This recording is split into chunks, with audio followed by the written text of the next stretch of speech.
रात गमाई सोई के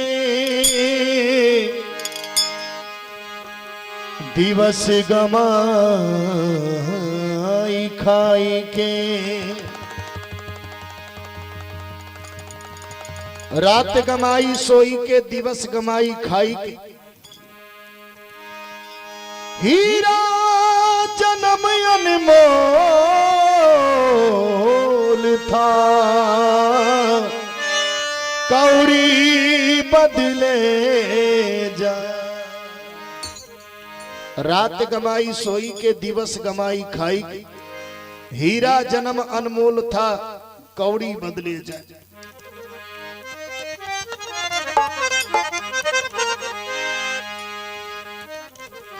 एक बड़ा सुंदर भजन है निर्गुण। एक हड्डी नदी के किनार में पड़ा हुआ था और नदी के किनार में जब हड्डी पड़ा हुआ था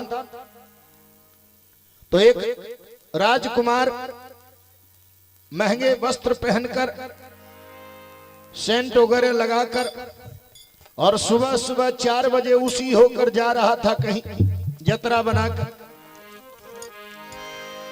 बनाकर जा रहा था। अचानक उसका पैर उस सूखी हुई हड्डी में सट गया और जब नजर घुमाकर उसने देखा कि भाई मेरे पैर में लगता है कोई चीज सट गया है, तो देखा एक सूखी हुई हड्डी पड़ी हुई थी श्मशान घाट। उस नौजवान ने हड्डी को बुरा भला कहने लगा। कहा, जा रे तू कौन जाति का होगा? मैं बड़ा घराने का था, उच्च जाति का मैं हूं, और तू कौन जाति का होगा? सुबह सुबह मैं जा रहा था जतरा बनाकर और तुम मुझ में सट गया।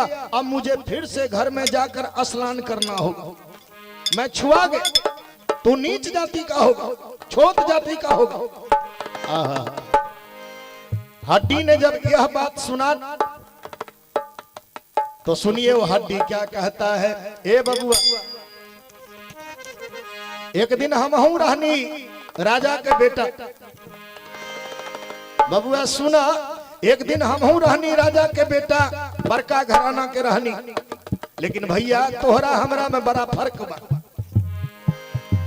तोहरा में अहंकार बा, हमरा में अहंकार नहीं खे। काहे कि हमरा जीवन में सत्संग रहा आ तोरा जीवन में सत्संग कभू ना रहल। एहे दुआर तोहर वाणी में बड़ा करुण बा, कठोर वाणी बा तोहर। बबुआ तनी सुन, अरे हम भी राजा के पुत्र थे। कहीं भी गांव में सत्संग वगैरह होता था न तो हम उसमें जाते थे। हम भी सत्संगी थे, बड़े मान सम्मान हमको मिलता था। लेकिन दोस्त, सब कुछ पर भरोसा करना, इस जीवन पर भरोसा मत करना। एक दिन यह जीवन, इसके अंदर का जो मालिक था वो चुटकी में निकल गया, पलक झपकते हुए निकल गया मकान को खाली करके, और परिवार वाले इस मकान को ले आकर श्मशान घाट छोड़ दिए। वही हड्डी पड़ा हुआ था भैया। और तुमने हमको नीच कहा तो सुनो, जिस शरीर पर तुमको इतना घमंड है ना तो सुनो।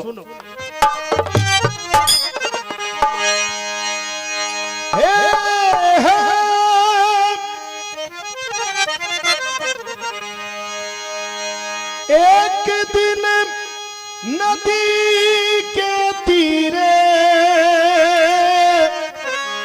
जाते रहनी धीरे धीरे।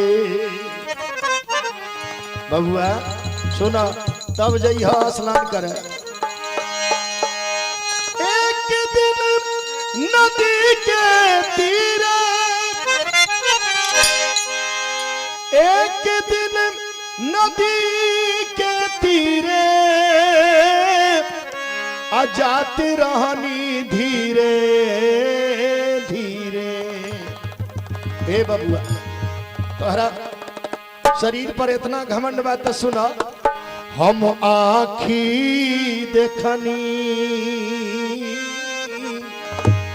तोहरा सुंदरता पर इतना घमंड बा तो सुना। हम आँखी देखनी सुंदर शरीरिया दिया में जा रे।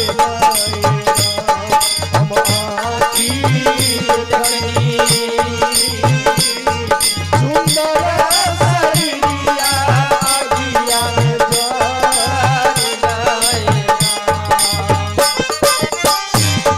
एक दिन नदी के तीरे जाती रहनी धीरे धीरे। एक दिन नदी के तीरे जाती रहनी धीरे धीरे। हम आँखी देखनी सुंदर शरीरिया अगिया में जार लाए राम। हम आँखी देखनी सुंदर शरीरिया अगिया में जार लाए राम।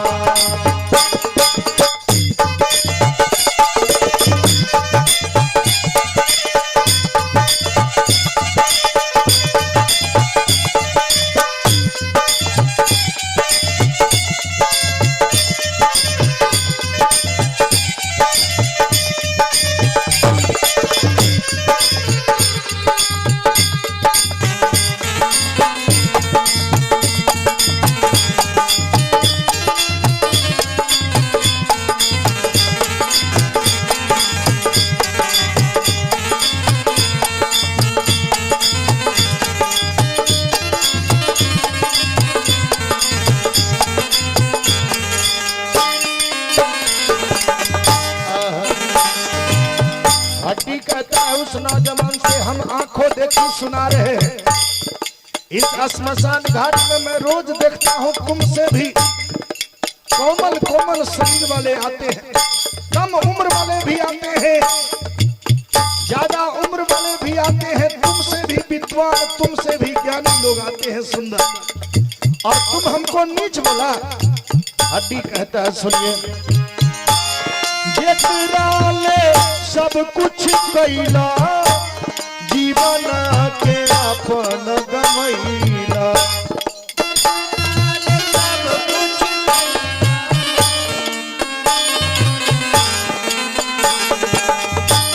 जेकरा ले सब कुछ कैला जीवन के अपन गमैला।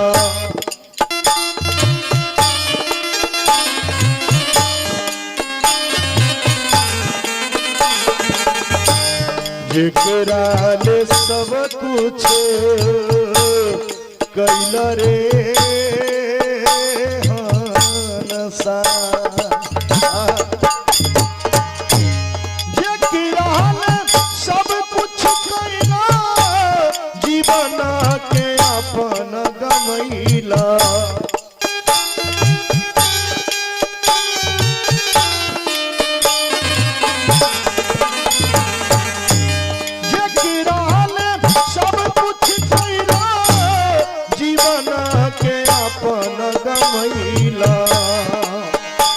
हम आँखी देखनी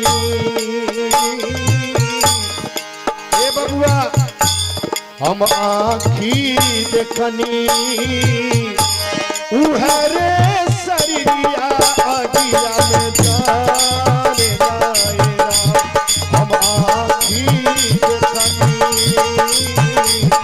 उहरे शरीरिया अगिया में जार लाए राम। एक दिन नदी के तीरे जाती रहनी धीरे धीरे। एक दिन नदी के तीरे जाती रहनी धीरे धीरे। हम आँखी देखनी सुंदर शरीरिया अगिया में जार लाए राम। हम आँखी देखनी सुंदर शरीरिया अगिया में जार लाए राम। हड्डी की बात सुनकर नौजवान रो रहा है, थर थर कांप रहा है। ये मैंने क्या कर दिया? कहा भैया हमसे गलती हो गई, हमें क्षमा कर दो, हमें क्षमा कर दो। हम अज्ञानता में बोल दिए भैया, हड्डी कहा, एक लाइन और सुन लो।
उसके बाद जाना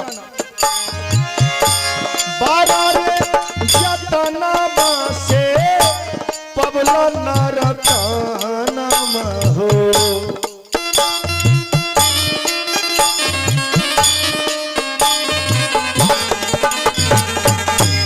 बारे जतना से पबला नरतना हो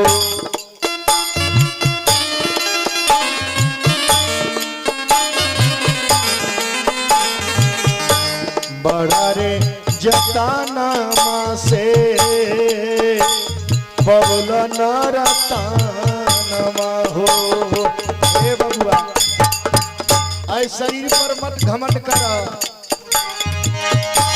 बड़ा रे जताना से बबुला नरतानमा हो।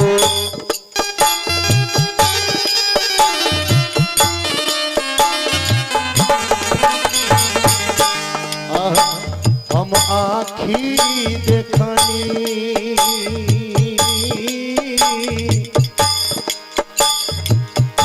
हम आँखी देखनी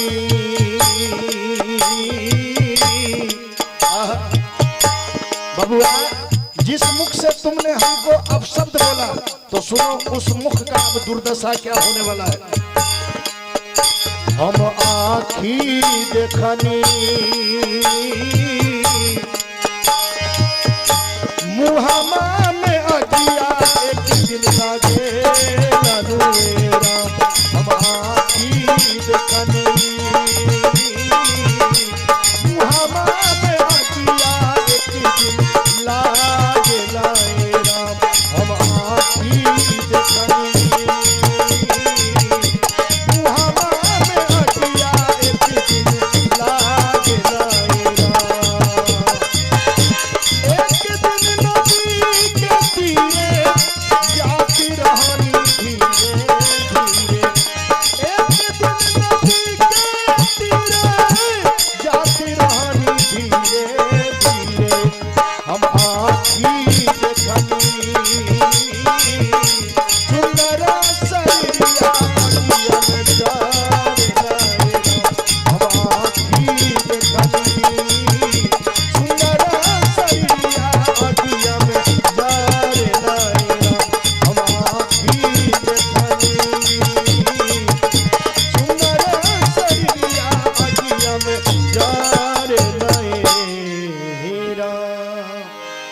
हम आँखी देखनी सुंदर शरीरिया अगिया में जरी लायना।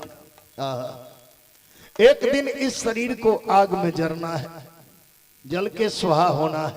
शरीर जलता है, शरीर के अंदर जो मालिक बैठा है वो नहीं जलता, वो तो अविनाशी है, निराकार है। निराकार होते हुए साकार रूपी शरीर में वो बैठा है और रिमोट उसके हाथ है। वही रिमोट से हम सबको चला रहा है। जिस समय रिमोट का बैटरी खत्म हो जाएगा है ना, चैनल आना बंद हो जाएगा, चैनल आना बंद हो जाएगा। एक बार प्रेम से बोलिए सतगुरुदेव की जय। वाह वाह वाह वाह।